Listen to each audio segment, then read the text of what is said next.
diye bir cümle kullandık. Neden şimdi tam zamanı? Şimdi tam zamanı çünkü malumunuz erken seçim çağrısı yapılırken bile dış gelişmeler ve ekonomik bazı gelişmelerden bahsedildi. Biraz önce söylediğim gibi aslında bu sorun memleketimizde ve coğrafyamızda, bütün İslam coğrafyasında yaşanan pek çok sorunla doğrudan veya dolaylı olarak bağlantısı vardır. Şimdi tam zamanı çünkü daha önceki çözüm sürecinde pek çok yanlışlar yapıldı. Çünkü daha önce hükümet kendisini masanın karşı tarafında konumlandırdı ve meselenin halini bazı şartlara bağladı. Şu anda o şartları ileri sürebilecek bir pozisyon yoktur. Veya o yanlış zemin şu anda kaybolmuştur. Kimse şu anda meselenin çözümünden dolayı şu veya bu dayatma nedeniyle mesele çözülmüştür iddiasında da bulunamayacaktır. Meselenin çözmenin tam zamanıdır. Çünkü şu anda eğer meselenin çözümüne el atılmazsa birilerine eğer silah yoksa çözüm araçları da yoktur propagandasını yapma imkanı bulacaktır. Bu nedenlerle ve daha listeyi uzatabiliriz. Meseleyi çözmenin zamanıdır. Avrupa Birliği istediği için değil, birileri silahla bunu dayattığı için değil veya birileri silah bırakacak diye değil. Kürtler bu memleketin, bu vatanın asıl sahipleri, asıl sahiplerinden ve bu devletin de asli kurucu halklarından olduğu için, hak ettikleri için kendilerinin temel hakları bir an önce tanınmalıdır. Efendim 24 Haziran erken seçim kararı alındı. Hüdapar'ın yol haritası ne olacak? İttifak var mı gündeminizde? Ve diğer siyasi partiler seçime hazır olduğunu ifade ettiler. Siz de seçime hazır mısınız? Daha önce de çeşitli vesilelerle söyledik. Hüdapar sadece seçime çalışan bir parti değildir. Seçimlerin olmadığı dönemlerde de sürekli sahada olan, sürekli vatandaşla birebir diyalog halinde olan ve seçime her an hazırlıklı olan bir partidir. Biz seçime hazırız parti olarak. Fakat sizin de malumunuzdur. Biliyorsunuz Ocak ayı ortalarında Yüksek Seçim Kurulu seçime girme yeterliliğine sahip olan partilerin listesini açıkladı. Sonra birkaç ilave yaptı. Bu isimlerin arasında Hüdapar yok. Aslında yasal olarak yani siyasi partiler kanunu ve seçimlerin temel hükümlerine ilişkin kanunlara göre Hüdapar'ın seçimlere katılma yeterliliği vardır. Bu konuda arkadaşlarımız seçim tarihi öne alındığı için dilekçelerini yazdılar. Bugün öğleden sonra saat 14'te Başkanlık Divanı'nı toplayacağım ve Yüksek Seçim Kurulu'na bu yanlışın düzeltilmesi için müracaatta bulunacağız. Evet, seçime katılma yeterliliğimiz bize göre vardır. Yüksek Seçim Kurulu'nun bu yanlışı düzeltmesini ümit ediyoruz. Parti olarak da seçimlere girmeye hazırız. İttifaklarla ilgili daha önce biz ittifakların konuşulmasının erken olduğunu söylemiştik. Yani eğer seçimler normal zamanında 3 Kasım 2019'da yapılacak idiyse ittifakların bugünden konuşulması çok erken idi. Bunu söyledik. Halen de o görüşümüz var. Seçimlerden 20 ay kadar önce ittifakların konuşulması ve yoğun olarak konuşulmasının siyasetten de doğru olmadığını düşünüyorduk. Fakat şunu da söylüyorduk. Eğer bu kadar yoğun konuşuluyorsa seçimlerin öne alınma ihtimali güçlü bir ihtimaldir. Ya da memleketin asıl gündemini örtme amacıyla bunlar gündem ediliyor demiştik. Birinci dediğimiz çıktı. Seçimler beklenmedik kadar öne alındı. Yani normal seçim takvimi Yüksek Seçim Kurulu işlettiğinde 90 günlük bir süre gerekiyordu. 66 gün sonra seçim olacak diye dün açıklama yapıldı. Bu haliyle ittifakların konuşulması için elbette artık erkendir diye bir şey söylemeyeceğiz. Dediğim gibi bugün öğleden sonra saat 14'te Başkanlık Divanı toplayacağız. Cumartesi günü de Genel İdare Kurulumuz toplantı yapacaktır. Seçim ittifakları ve seçimlerle ilgili diğer hususları arkadaşlarımızla müzakere edeceğiz ve çıkan kararları da paylaşılması gereken kısımlarını kamuoyuyla paylaşacağız. Sonra kapınız çalındı mı bugüne kadar herhangi bir siyasi parti tarafından, yani ittifak konusunda? Kapımız çalındı ama bu kapı çalmalar ittifak teklifi şeklinde değerlendirilebilecek kapı çalmalar değildi. Belki ittifak teklifinin zeminini yoklama şeklinde diyebiliriz. Önümüzdeki hafta çarşamba günü yani 6 gün sonra Saadet Partisi Genel Başkanı Sayın Temel Karamollaoğlu'yla parti genel merkezimizde bir görüşmemiz olacak. Bir randevu talep ettiler. Bu görüşmenin içeriğiyle ilgili şu anda bir şey paylaşmam doğru değil. Görüştükten sonra ziyaret sebeplerinin ne olduğu konusunda basına bir açıklamada bulunuruz. fazla kurduğu yapılırsa Deryan adı peyvazlar çareseriye de navlara İmralı, Ankara Kandil'e de hep gitmek ya bu. Onca da bejnen bir mesele kaldı çareser bükür.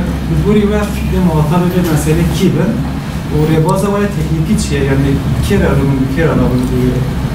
Rasti yani rebaza tekniki lazım ki abi av masaya go jibona çareseri ti danin lazım masaya gulu var.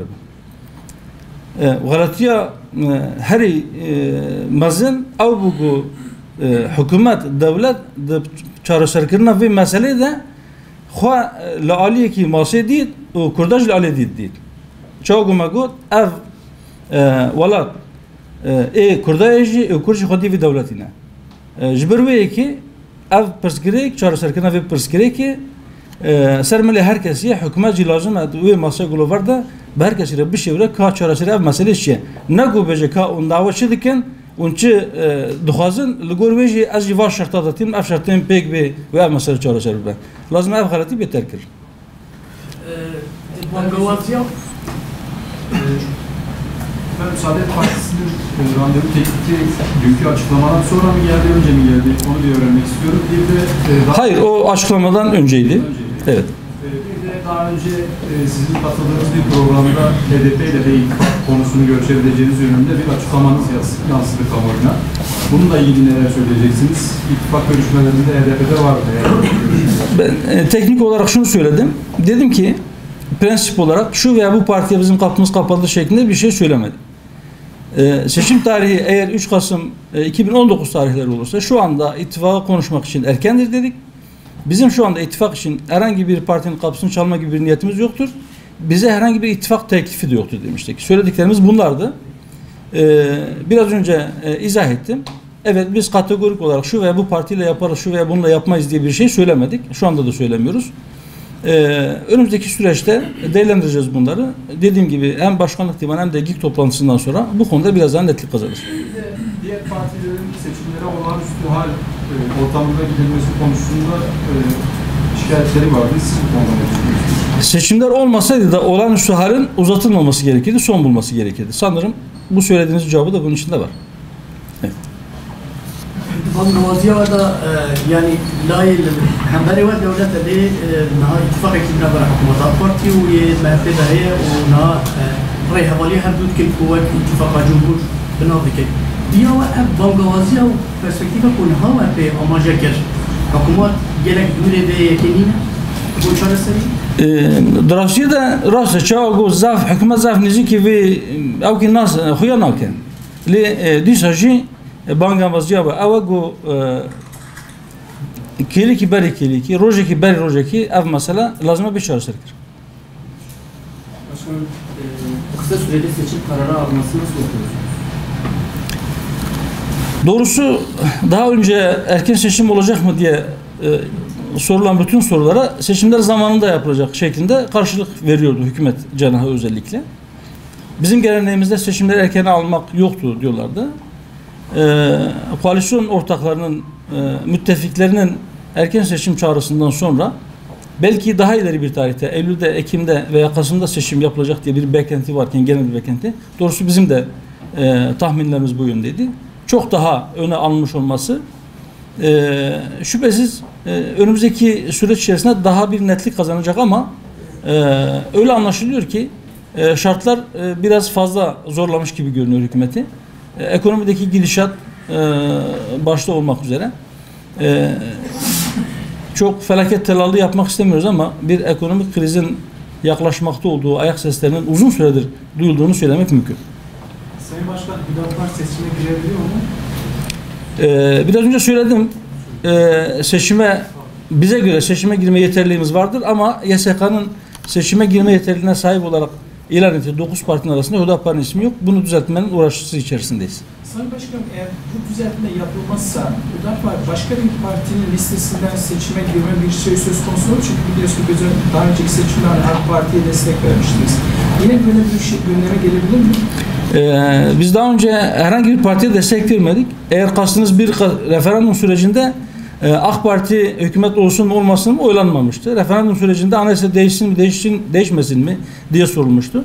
Biz de o zaman şöyle demiştik. 12 Eylül askeri cuntasının anayasası kökten değişmelidir. Ama eğer kökten değiştirilemiyorsa kısmi değişiklik de iyidir demiştik. Ve bu nedenle biz anayasa değişikliğine destek vermiştik. Hatta şunu da ilave etmiştik. Şu anda anayasa değişikliğine destek veren partiler saf değiştirip hayır oyu kullanacaklarını deklare etse, hayır diyecekler de yine saf değiştirip biz anayasa değişikliğine evet diyeceğiz deseler de Hüdapar'ın görüşü değişmeyecektir. Hüdapar yine bu değişikliğe evet diyecektir şeklinde çok net ifadelerle açıklamıştık. Evet. Başka soru var mı arkadaşlar? Başkanım, bu Kürt meselesine çözümle ilgili bu konuda Hüdapar'ın bundan sonrası için programı nedir? Bu konuda çalışmaları olacak mı? Bunu bu konuda düşündürebilir misiniz? Biraz önce söylediğim gibi yani bu mesele memleketin asli meselelerindendir. Çok önemli meselelerindendir. Ve memleketin diğer meselelerini de dolaylı veya doğrudan etkilemektedir. Hatta sadece memleketin değil. Ümmet coğrafyasının tam ortasında, kalbinde bulunan bir coğrafyada 4 ayrı ülkenin sınırları içerisinde yaşayan Kürtlerin sorunlarının çözülmesi İslam ümmetini de rahatlatacaktır.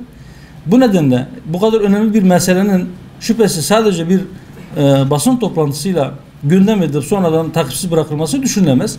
Biz bu meselenin çözümü için elimizden ne geliyorsa bundan sonra da yapmaya devam edeceğiz. Seçimler olsun veya olmasın fark etmez. Evet arkadaşlar. Teşekkür ediyorum ilginize.